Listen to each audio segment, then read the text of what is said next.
Bangla TV, বিশ্বজুড়ে বাংলা।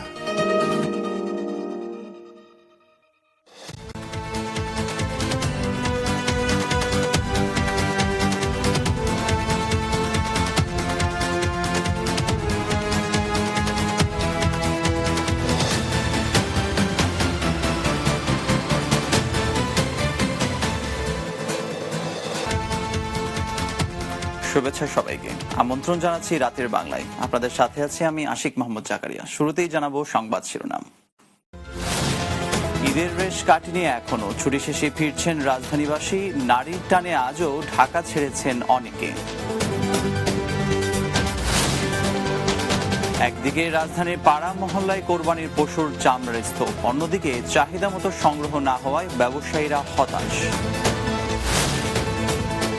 এবং বাংলাদেশের অভ্যন্তরে বসতবাড়ি লক্ষ্য করে মিয়ানমার সীমান্ত থেকে গুলি, কেউ হতাহত না হলেও এলাকাবাসীর মধ্যে আতঙ্ক।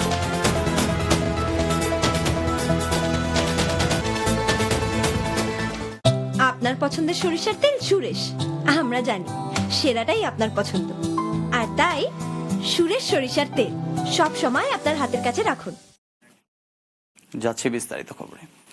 পবিত্র ঈদুল আজহার ছুটি শেষে রাজধানীতে ফিরতে শুরু করেছে মানুষ, ফলে ধীরে ধীরে ঢাকাও ফিরে পেতে যাচ্ছে তার পরিচিত চেহারা। যদিও অনেকটা ভিন্ন চিত্রে দেখা গেল বাস টার্মিনালগুলোতে। সকালের দিকে ফিরে আসা মানুষের চেয়ে গ্রামের উদ্দেশ্যে ঢাকা ছেড়ে যাওয়া মানুষের সংখ্যাই যেন ছিল বেশি। আনিসুর রহমানের ক্যামেরায় রিপোর্ট করছেন রনক হাসান। ঈদের ছুটি শেষে সোমবার প্রথম কার্যদিবস, এ কারণেই শুরু হয়েছে নারীর টানে গ্রামে যাওয়া রাজধানীবাসীর ঢাকায় ফেরার পালা। সকাল থেকেই বাস টার্মিনাল, রেল স্টেশন এবং লঞ্চ ঘাটে বিভিন্ন যানবাহন থেকে নামতে দেখা গেছে যাত্রীদের। সকালে কমলাপুর স্টেশনে গিয়ে দেখা গেল বিভিন্ন এলাকা থেকে আসা লোকজন ট্রেন থেকে নামছেন। সুন্দরবন, ধূমকেতু ও নীলসাগর সহ বেশ কয়েকটি ট্রেনে করে রাজধানীতে ফিরে আসা মানুষের সমাগমে স্টেশনের প্ল্যাটফর্মে রীতিমতো ভিড় জমে গেছে। কমলাপুর রেল স্টেশন সূত্র অনুযায়ী দেশের বিভিন্ন রুট থেকে আজ কমলাপুরে 31টি আন্তনগর সহ 67টি ট্রেন আসার কথা। ঈদের আগে গ্রামে যাওয়া মানুষ অন্তত আরো 6 দিন ধরে এভাবেই ঢাকায় ফিরবে। কুরবানি ঈদের ছুটিটা 3-4 দিন হলে ভালো হয়, তারপরে এবারে ছুটিটা আমরা খুবই কম পেয়েছি, মাত্র 2 দিন, অনেকেই পেয়েছে 3 দিন। হ্যাঁ, এটা সত্যি কথা বলতে পর্যাপ্ত ছুটি না। ঈদের ছুটির সাথে যারা বাড়তি ছুটি নিয়েছেন তারা হয়তো আগামীকাল বা তার পরের দিন আসতে শুরু করবেন, তখন হয়তো ভিড় অনেক বেশি থাকবে। তো আজকে ভিড় তেমন ছিল না, অত্যন্ত সুন্দরভাবে আমরা আসতে পেরেছি। দিনাজপুর যাবো, গাড়িতে যাইতে পারি না, চতুর ভিড়, উঠতে পারি নাই। আজকে যাবো ঈদ করার লেগে। গ্রাম থেকে ঢাকায় ফেরা মানুষের স্রোত এখনো শুরু হয়নি। বেশিরভাগ ট্রেনে আসছে, অনেকটাই ফাঁকা। তবে উল্টো চিত্র হচ্ছে টিকিট কাউন্টারগুলোতে। যারা এতদিনেও ঈদে বাড়ি ফিরতে পারেন নাই, তারাই এখন ভিড় জমাচ্ছেন এই কাউন্টারগুলোতে। মহাখালী বাস টার্মিনালের দুপুরের চিত্র এটি। ফিরে আসা মানুষের চেয়ে ঢাকা ছেড়ে যাওয়া মানুষের সংখ্যাই যেন বেশি। কাউন্টারগুলোতে টিকিট প্রত্যাশীদের দীর্ঘ লাইন। টিকিট না পাওয়া সহ নানা কারণে ঈদের আগে গ্রামের বাড়ি যেতে পারেননি এদের বেশিরভাগ। তবে দুপুরের পর থেকে ধীরে ধীরে ঢাকায় ফিরে আসা যাত্রীদের চাপ বাড়ছে বলে জানালেন কাউন্টারে থাকা লোকজন। রনক হাসান, বাংলা টিভি, ঢাকা। কোরবানির পশুর চামড়ার স্তূপ জমে গেছে রাজধানীর পাড়া মহল্লায়। মৌসুমী ব্যবসায়ীরা বলছেন, চামড়া কিনেও আশানুরূপ দামে বিক্রি করতে না পারায় এই অবস্থার সৃষ্টি হয়েছে। অন্যদিকে চাহিদার তুলনায় চামড়া সংগ্রহ করতে না পেরে হতাশ চামড়া ব্যবসায়ীরা। সাভারে স্থানান্তরিত কারখানাগুলোর নির্মাণ কাজ শতভাগ শেষ না হওয়ায় প্রক্রিয়াজাত করার জন্য কিছু ট্যানারি মালিকরা হাজারীবাগে লবণ দিয়ে সংরক্ষণ করছেন কোরবানির পশুর চামড়া। হাসান আহমেদের ক্যামেরায় রিপোর্ট করছেন ফাতাহউদ্দিন সজল। দেশের সারা বছর যে চামড়া আসে তার 40-45% সংগ্রহ হয় শুধু কুরবানির ঈদ থেকে। সারা বছরের জন্য 1.25 কোটি পিস চামড়া কেনার লক্ষ্য নির্ধারিত হলেও কুরবানির ঈদেই পাওয়া যায় 60 লাখ পিস চামড়া। কোরবানির পশুর চামড়া নিয়ে বিপাকে পড়েছেন নগরবাসী। পাড়া মহল্লা, মসজিদ, মাদ্রাসা পরিচালনা কমিটির লোকজন থেকে শুরু করে কুরবানি দাতা কেউ ন্যায্য মূল্য দেওয়ার মতন চামড়ার ক্রেতা পাচ্ছে না। তাই রাস্তার মোড়ে মোড়ে ছোট বড় চামড়ার স্তূপ পড়ে আছে, বিক্রি হচ্ছে না। এদিকে চামড়া ব্যবসায়ীরা বলছেন, চাহিদার তুলনায় চামড়া সংগ্রহ করতে পারেনি তারা। যে পরিমাণে মাল পড়ার কথা, এখানে যে পরিমাণ মাল পালানোর কথা পরিমাণ মাল পালানো হয় নাই বা মাল পড়ে নাই, পর্যাপ্ত মাল আসে নাই। আমাদের মনে করেন যে পরিমাণ চাহিদা ছিল, চাহিদা পরিমাণে অনেক কম মাল আসছে। বিভিন্ন জায়গার পাড়া মহল্লার মধ্যে চামড়া যা আছে ওই পাড়া মহল্লাতে ম্যাক্সিমাম চামড়া লবণ লাগানো গেছে, লবণ লাগানো হয়েছে। কিছু মাল হেমায়তপুর যাওয়া হয়েছে, এই মানে সাইডে মালগুলা রয়ে গেছে, যার কারণে এখানে চামড়ার পার্সেন্টেজটা কমে গেছে। আমদানি কম, অন্য বছর 12টা 1টা 2টা পর্যন্ত চামড়া থাকে, এই বছর 9টার পরে চামড়া ছিল না, রোডে গাড়ি কিংবা গাড়িতে কোনো চামড়া ছিল না। চামড়া কুরবানি কম হয়েছে, এই জন্য টার্গেট পূরণ হয় নাই। কুরবানি যদি ঠিক মতো হইতো তাহলে টার্গেট পুরো হইতো। আমরা তো 2000-এর টার্গেট করেছিলাম, কিনলাম 500 কয় পিস। হাজারীবাগ থেকে চামড়া কারখানাগুলো গুটিয়ে ফেলা হয়েছে। এখনও সাভারে স্থানান্তরিত কারখানাগুলোর নির্মাণ কাজ শতভাগ শেষ হয়নি। ফলে কোরবানির পশুর সব চামড়া সেখানে নিয়ে প্রক্রিয়াজাত করার মতন জায়গা বা ব্যবস্থা নেই বলেই হাজারীবাগের কিছু ট্যানারি লবণ দিয়ে সংরক্ষণ করছে বলে জানালেন ট্যানারি মালিক মোহাম্মদ সেলিম। আর সরকার নির্ধারিত 50 থেকে 55 টাকায় চামড়া না কিনে বিপাকে পড়েছে মৌসুমী ব্যবসায়ীরা, বলছেন সেলিম। ছেলে পেলে মৌসুমী ব্যবসায়ী আছে, আরো কিছু কিছু আছে যাদের ট্যানারি আছে, হয়তো কিনা এখানে রাখলো, পরবর্তীতে নিয়ে যাবে। ঢাকা শহরে কোরবানির চামড়া আপনার 55 বর্গ ফুটে এটা কেউ কিনে না, বেশি দামে কিনে, এটা থাকে না ঠিকঠাক মতো। তো আপনার একটা ধাক্কা হাজারীবাগের চামড়া শিল্পটা স্থানান্তরিত হওয়াতে চামড়া শিল্পের উপর একটা প্রভাব যে পড়ছে সেটা বলার মতো না, সেটা ভালোভাবেই পড়ছে। এটা কাটায় উঠতে হাজারীবাগের যারা ট্যানারি মালিক ছিল এবং সেমাত করে ওনাদের যথেষ্ট ব্যাক করতে হবে। সারা দেশে মোট ট্যানারির সংখ্যা 210টি হলেও সরকারের খাতায় এর সংখ্যা 155টি। হাজারীবাগের ট্যানারি পল্লীতে যে 155টি কারখানা ছিল সেগুলোর অনুকূলে সাভার ট্যানারি পল্লীতে প্লট বরাদ্দ দেওয়া হলেও চালু করতে পারেনি বেশিরভাগ ট্যানারি। তাই এবছর বড় ক্ষতির মুখে পড়বে এই শিল্প, মত সংশ্লিষ্টদের। ফাতাহ উদ্দিন সজল, বাংলা টিভি, ঢাকা। দর্শক, ঢাকার বাইরে কোরবানির পশুর চামড়া নিয়ে একটি রিপোর্ট আছে খবরের পরের অংশে। মেয়র সাইদ খোকনের 24 ঘন্টার মধ্যে রাজধানীকে কোরবানি বর্জ্যমুক্ত করার ঘোষণা বাস্তবায়ন হয়নি 3 দিনেও। পুরনো ঢাকার বেশিরভাগ এলাকার রাস্তায় এখনো পড়ে আছে কোরবানির পশুর বর্জ্য। দুর্গন্ধে অতিষ্ঠ এলাকাবাসী। এই বর্জ্য অপসারণে সিটি কর্পোরেশনের গড়িমসিকেই দায়ী করছেন তারা। মঞ্জুর রহমানের ক্যামেরায় আশরাফুজ্জামান মন্ডলের রিপোর্ট। এটি পুরান ঢাকার পোস্তগোলা মোড়ের দৃশ্য। একদিকে বেকারিতে তৈরি হচ্ছে খাবার, আর অন্যদিকে দোকানের সামনে এভাবেই পড়ে আছে গরুর শিং, গোবর ও চামড়ার টুকরো সহ কোরবানির পশুর নানা বর্জ্য। এ অবস্থায় পথচারীদের নাক টেপে চলা ছাড়া আর কী বা উপায়? মোড় থেকে আরেকটু ভেতরে গেলে দৃশ্যটা আরো ভয়াবহ। রাস্তার উপর ফেলে রাখা ময়লার জন্য যান ও জনচলাচল বন্ধ হওয়ার উপক্রম। এই ময়লা এত গন্ধ, এই ময়লা দিয়ে রোডে না আসাই যায় না, আসলে মনে বমি এসে যায়। আর গন্ধে মনে রোডে আসতেই পারি না, বা রোড থেকে কত গেলে মুখ চাপে ধরে, নাক চাপে ধরে আসতে হয়। আবর্জনা ময়লা অনেক গন্ধ, চামড়ার ইটি ফালাই রাখছে, অনেক ময়লা, আমাকে হাঁটতে অনেক কষ্ট হয়। এই ময়লার জন্য আমরা দোকানদারি করতে পারতেছি না, কাস্টমার আসতেছে না। এই অনেক কাস্টমার বমি করে ফেলা এখান থেকে। কোরবানি এলেই প্রতিবার বর্জ্য অপসারণ নিয়ে সৃষ্টি হয় নানা জটিলতা, আর তা নিরসনে এবার ঢাকার 2 সিটি কর্পোরেশন 24 ঘন্টার মধ্যে সব ময়লা সরিয়ে নেওয়ার প্রতিশ্রুতিও দেয়। কিন্তু বাস্তবে 3 দিনেও তা না হয় হতাশ এলাকাবাসী। 24 ঘন্টার ভিতরে মেয়র মহোদয় বলছিলেন যে পুরো ময়লা পরিষ্কার হবে, কিন্তু এই 24 ঘন্টা পার হয়ে যাওয়ার পরও অলিগলিতে কোনো ময়লা পরিষ্কার হয়নি। আমরা অত্র এলাকার স্থায়ী বাসিন্দা, আমরা চাই যেন অতি সত্বর এটা পরিষ্কার করা হোক। লালবাগ কেল্লার পাশের এই সড়কেও একই চিত্র। যত্রতত্র পড়ে আছে কোরবানির পশুর বর্জ্য। অনেকে আবার রাস্তা বাদ দিয়ে সব ময়লা ড্রেনে ফেলায় বন্ধ হয়ে গেছে নালা। কমিশনারটা ইসা দেখা যায় যে ময়লা টয়লা দিয়ে যায়, আবার ময়লা বইলা যায় যে পরিষ্কার করে আসে না। বলতে আছে যে আসবে, কিন্তু এখন তো আসে না। এখানে গন্ধ সাথে থাকা দিতে না, অতিরিক্ত গন্ধ। এদিকে পুরান ঢাকার 2-1টি জায়গায় সোমবার ঈদের 3য় দিনেও পশু কোরবানি দিতে দেখা গেছে। পুরাতনের সঙ্গে নতুন এ বর্জ্য দ্রুত সরিয়ে নেওয়া না হলে অমানবিক পরিবেশ সৃষ্টির আশঙ্কা পুরান ঢাকাবাসীর। আশরাফুজ্জামান মন্ডল, বাংলা টিভি, ঢাকা। বাংলাদেশের অভ্যন্তরে বসতবাড়ি লক্ষ্য করে মিয়ানমার সীমান্ত থেকে গুলি ছোড়া হয়েছে। রোববার সন্ধ্যা 6:30টার দিকে বেশ কয়েক রাউন্ড গুলি ছোড়া হয়। এতে হতাহতের কোনো খবর পাওয়া না গেলেও বাংলাদেশ সীমান্তে বসবাসকারী নাগরিকদের মধ্যে আতঙ্ক ছড়িয়ে পড়েছে। মিয়ানমারের হেলিকপ্টার 3 দফায় আকাশ সীমা লঙ্ঘনের ঘটনায় বাংলাদেশের প্রতিবাদ জানানোর একদিনের মাথায় সীমান্তে ঘটনা ঘটল। এদিকে জাতিসংঘের শরণার্থী সংস্থার হিসেব মতে এখন পর্যন্ত প্রায় 73,000 রোহিঙ্গা বাংলাদেশে অনুপ্রবেশ করেছে। রনক হাসানের রিপোর্ট।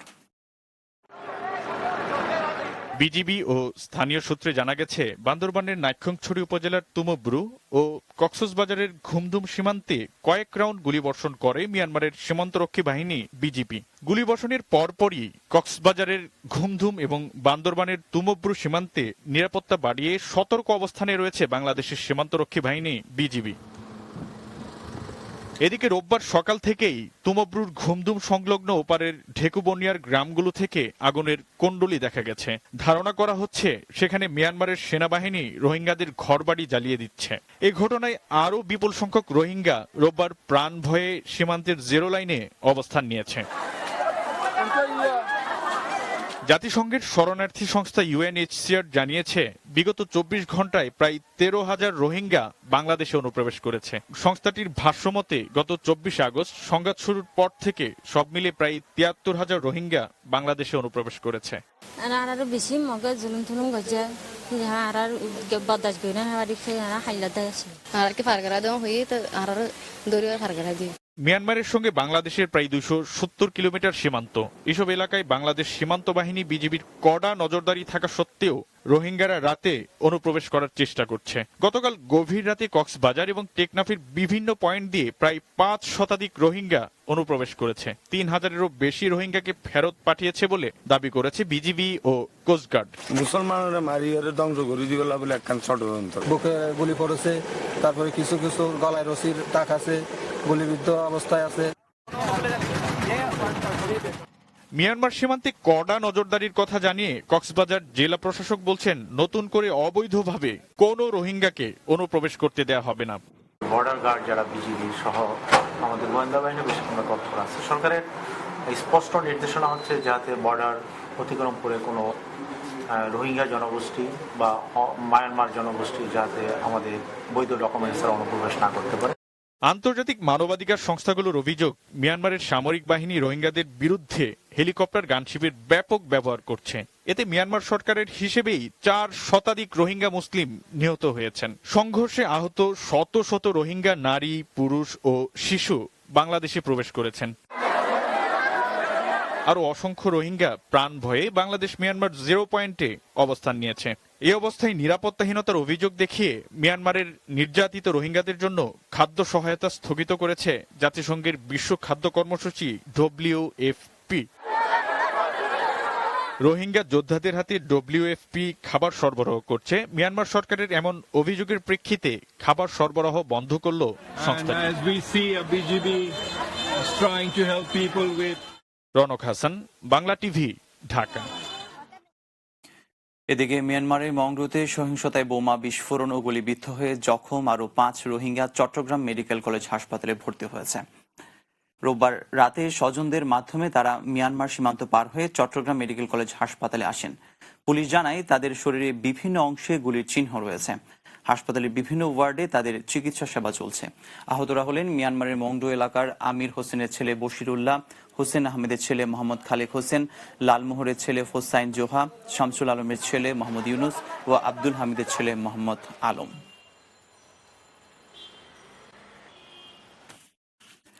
আগামী বছর অক্টোবরের মাঝামাঝি জাতীয় নির্বাচনের আভাস দিলেন অর্থমন্ত্রী আবুল মাল আব্দুল মুহিত। ঈদের ছুটি শেষে আজ সচিবালয়ে নিজ মন্ত্রণালয়ের কর্মকর্তা ও কর্মচারীদের সঙ্গে ঈদ শুভেচ্ছা বিনিময়ের পর সাংবাদিকদের সঙ্গে কথা বলেন মন্ত্রী। এছাড়া নিজ নিজ মন্ত্রণালয়ের কর্মকর্তা ও কর্মচারীদের সঙ্গে শুভেচ্ছা বিনিময় করেছেন সরকারের আরও কয়েকজন মন্ত্রী। রনক হাসানের আরেকটি রিপোর্ট। ঈদুল আজহায় 3 দিনের সরকারি ছুটি শেষে সোমবার প্রথম কার্যদিবসে সচিবালয়ে বিভিন্ন মন্ত্রণালয়ে উপস্থিতি ছিল খুবই কম। এর মধ্যে সকালেই নিজ নিজ মন্ত্রণালয়ে এসে কর্মকর্তা কর্মচারীদের সঙ্গে শুভেচ্ছা বিনিময় করেন মন্ত্রীরা। পরে অর্থমন্ত্রী আবুল মাল আব্দুল মুহিত সাংবাদিকদের সঙ্গে আগামী নির্বাচন সহ সাম্প্রতিক নানা বিষয় নিয়ে কথা বলেন।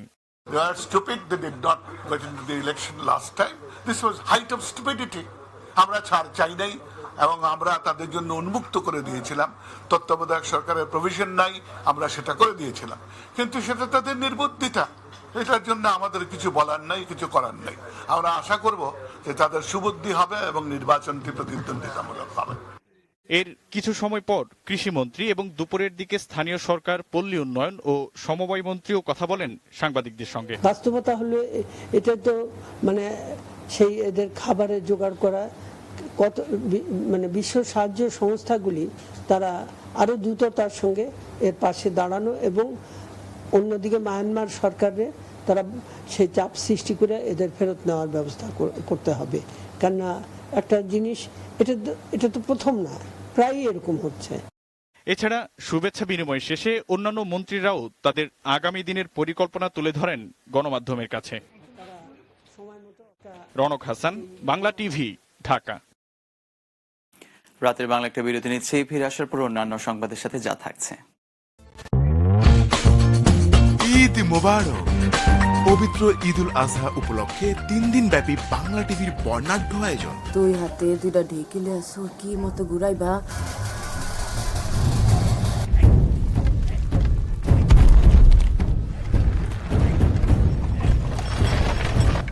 ঈদুল আজহা উপলক্ষে বাংলা টিভির বিশেষ নাটক আশালতা ও মন্দ বাতাসের গল্প, রচনা আনন্দ জামান, পরিচালনা রাখাল সবুজ।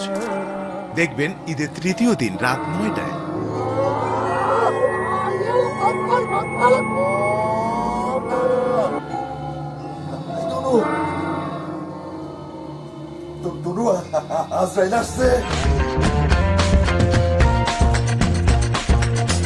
রঙিন এই ঈদ আয়োজনে থাকুন বাংলা টিভির সাথে।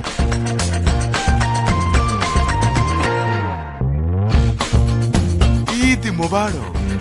পবিত্র ঈদুল আজহা উপলক্ষে 3 দিন ব্যাপী বাংলা টিভির বর্ণাঢ্য আয়োজন।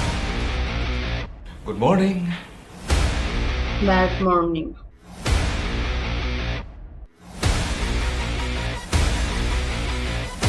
আবি কি করছো তুমি? তোমার লজ্জা করে না? কি? ঈদুল আজহা উপলক্ষে বাংলা টিভির বিশেষ নাটক বোঝে না সে বোঝে না, রচনা ও পরিচালনা নুজহাত আলফিল। দেখবেন ঈদের দিন রাত 9টায়। তাহলে বিয়ে করেছিলে কেন? বাবা মার কারণে। কি? কি করছো তুমি?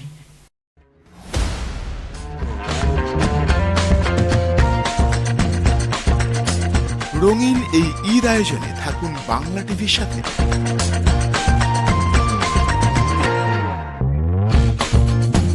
ঈদ মোবারক। পবিত্র ঈদুল আজহা উপলক্ষে 3 দিন ব্যাপী বাংলা টিভির বর্ণাঢ্য আয়োজন। Good morning.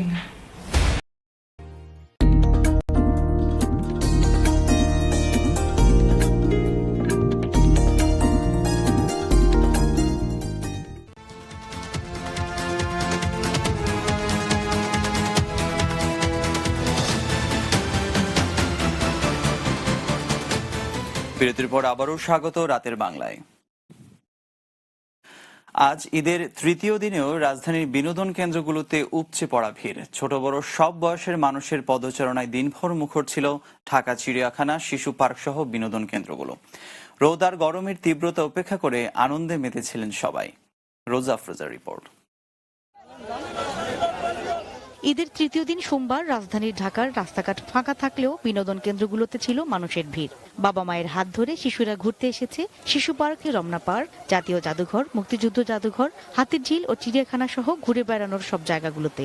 আনন্দ উদযাপনে সপরিবারে বেরিয়ে পড়েছিলেন বিভিন্ন শ্রেণীর মানুষ। দর্শনার্থীদের লক্ষণীয় ভিড় ছিল মিরপুর চিড়িয়াখানায়। অনেক সুন্দর দেখতে, বানর, ঈগল পাখি এসব আমি দেখতে আসছি। রাস্তাঘাট ফ্রি, এর জন্য নিজেরাও একটু ফ্রি, বাবাও দেশে আছে। চিড়িয়াখানায় এসে ভালো লাগতেছে, বাচ্চাদেরকে নিয়ে আসি। ঈদের সময়টা বেছে নিয়েছি আসার জন্য, এসে অনেক ভালো লাগছে। জীবজন্তু তাদের দেখা এবং তাদের পরিচিত করা। চিড়িয়াখানার মতোই শিশু পার্কেও দেখা গেছে বিনোদন পিপাসুদের ভিড়। শিশু পার্কে বিভিন্ন রাইডে চড়ে নির্মল আনন্দে মেতে ওঠেন বিনোদন প্রেমী শিশুরা। শিশুদের সঙ্গে আসা বড়রাও গল্প আড্ডায় মেতে ওঠেন। ঈদই আছে যে আসার জন্য, তো আসলাম, বাচ্চারা অনেক উপভোগ করছে, ভালো লাগছে। চিড়ি পার্কে এসেছি, খুব ভালো লাগছে। ট্রেনে উঠেছি, ঘোড়ায় উঠেছি, নৌকায় উঠেছি, বিমানে এবং উঠবো। বাবা মার সাথে এখানে আসছি, অনেক ভালো লাগতেছে। কিভাবে বিমানে উঠতে হয়, তারপরে কিভাবে ঘোড়ায় উঠতে হয়, এটা নতুন একটা অভিজ্ঞতা। বাবা মায়ের সাথে বেড়াতে এসে শিশুরা মহা খুশি। বিনোদন কেন্দ্রগুলো আরো সুসজ্জিত করলে এবং এর সংখ্যা বাড়ানো গেলে সব বয়সী মানুষ বেড়াতে এসে আরো স্বস্তি পাবে বলে অভিমত অভিভাবকদের। রোজা আফরোজা, বাংলা টিভি, ঢাকা। এবার ইসলামী ব্যাংক বাণিজ্য সংবাদ।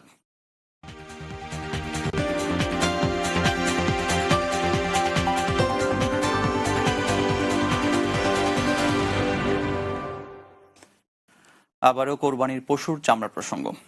দেশের বিভিন্ন স্থানে এবার কোরবানির পশুর চামড়া সংগ্রহ আশানুরূপ না হওয়ায় দুশ্চিন্তায় ব্যবসায়ীরা। বরিশালের মূলধন সংকটের সবচেয়ে বড় মোকামেই এবার চামড়া সংগ্রহ আশানুরূপ হয়নি, আর ভালো দাম না পাওয়ায় মৌসুমী ব্যবসায়ীরাও লোকসানের মুখে। চট্টগ্রামে 2টি ট্যানারি বন্ধ হয়ে যাওয়ায় সংগ্রহ করা চামড়া নিয়ে বিপাকে ব্যবসায়ীরা। এদিকে চামড়া যাতে পাচার না হয় এজন্য প্রশাসনকে তৎপর হওয়ার আহ্বান জানিয়েছেন আড়তদাররা। বিস্তারিত ডেস্ক রিপোর্টে। বরিশালে পর্যাপ্ত মূলধন জোগাড় না হওয়ায় পাইকারি ব্যবসায়ীরা এবার প্রত্যাশা অনুযায়ী কোরবানির পশুর চামড়া সংগ্রহ করতে পারেননি। স্থানীয়ভাবে এখানে বড় আকারে 30 থেকে 35 বর্গফুটের গরুর চামড়া বিক্রি হচ্ছে 600 থেকে 700 টাকায়। মাঝারি আকারের চামড়া 500 টাকার নিচে, আর ছোট গরুর চামড়া 400 টাকা দরে বিক্রি হচ্ছে। কাঁচা চামড়ার ব্যবসায়ী সমিতি কম দরে চামড়া বিক্রি করতে বাধ্য করছে বলে অভিযোগ মৌসুমী ব্যবসায়ীদের। আমার চামড়া কেনা হলে 300 টাকা থেকে, মানে 300 টাকা করে, কিন্তু আমার দুইটা বলতে আছে 300 টাকা। গতবার যে ছিল বাজার তার চেয়ে অনেক কম বলে, কারণ আমাদের যে ব্যাপারীরা যে টাকা কিনছি হ্যাঁ চালানো পায় না। চামড়া কিনছি আমি 1100 টাকা, yani বেশি 800 টাকা। এক্ষেত্রে সমিতির দাবি সরকার নির্ধারিত দামে চামড়া কিনলে তাদের লোকসান গুনতে হবে। আমরা গত 16 সালে টেন্ডারিদের চামড়া দিছি এবং 17 সালে যে দিছি কোরবানির, তার আমাদের টাকা পরিশোধ করে নাই। আমরা টাকার অভাবে চামড়া কিনতে পারছি না। বন্দরনগরী চট্টগ্রামের চৌমুহনী ও কর্ণফুলী মার্কেট এলাকায় প্রতি বছর খুচরা চামড়া সংগ্রহকারী ও পাইকারি ক্রেতাদের বেচা কেনার বড় আসর বসে। ব্যতিক্রম হয়নি এবারও, কিন্তু বর্তমানে কোনো ট্যানারি চালু না থাকায় চরম বিপাকে পড়েছেন ব্যবসায়ীরা। গত বছর চামড়ার দাম ধরি দাম বিক্রি না করতে দেরিতে বিক্রি করাই ওরাও লোকসানে পড়ছে, আমরাও কাজের জন্য চামড়াগুলি বাঁচানোর জন্য চামড়া খরিদ করতে যাই, আমরা বেশি দামে একটু চামড়া কিনছি, আমরা কিন্তু লোকসানে পড়ে গেছি। এরপরও কোরবানির পশুর চামড়া সংগ্রহ বন্ধ হয়নি বলে জানালেন ব্যবসায়ীরা। সমগ্র চট্টগ্রামের চামড়া আপুরা ডিপুতে চলে আসে। আমাদের যেহেতু নির্দিষ্ট কোনো মাঠ না থাকার কারণে রাস্তার উপরে চামড়ার বাজারটা বসে, ওই জন্য আমাদের এই সমস্যাটা হচ্ছে যানজটের সমস্যা। এদিকে কোরবানির পশুর চামড়া যাতে পাচার হতে না পারে সেজন্য প্রশাসনকে তৎপর থাকার আহ্বান জানিয়েছেন ব্যবসায়ীরা। তো কন্টেনারের গাড়ির মধ্যে যদি চামড়া পাচার হয়, পাচার না হওয়ার ব্যবস্থা আমাদের বাংলাদেশ সরকার করবে। হিলি সহ বিভিন্ন স্থলবন্দর দিয়ে চামড়া পাচার ঠেকাতে বর্ডার গার্ড বাংলাদেশ, বিজিবি নজরদারি আরও বাড়িয়েছে বলে খবর পাওয়া গেছে। Bangla TV news desk. এবার আন্তর্জাতিক সংবাদ।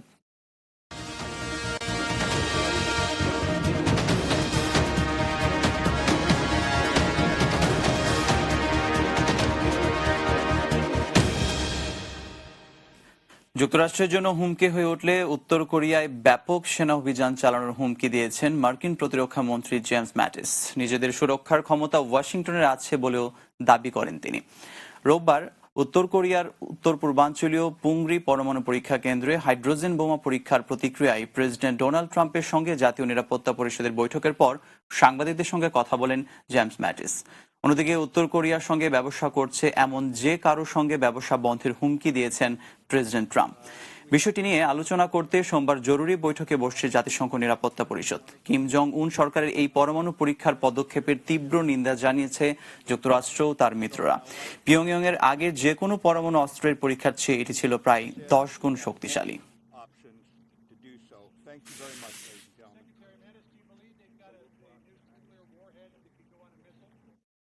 জানাবো খেলার সংবাদ।